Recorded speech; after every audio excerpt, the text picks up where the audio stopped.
দাদাবাবু গাড়ি ধাক্কা খেয়ে খানায় পড়ে গেছিল, কিন্তু কিছুই হয়নি। কি বলছিস? হ্যাঁ, আমি ডাকলাম দাদাবাবুকে, কিন্তু দাদাবাবু এমনি ভাবে তাকালো, আমাকে চিনতেই পারলো না। এখন কোথায়? এখন স্টেশনের দিকে চলে গেছেন। স্টেশনে?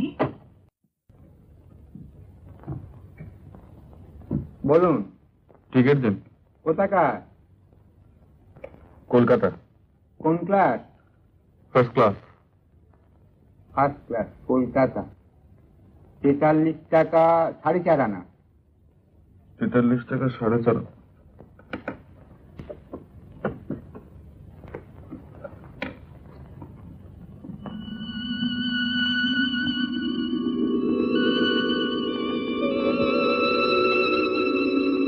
দিন।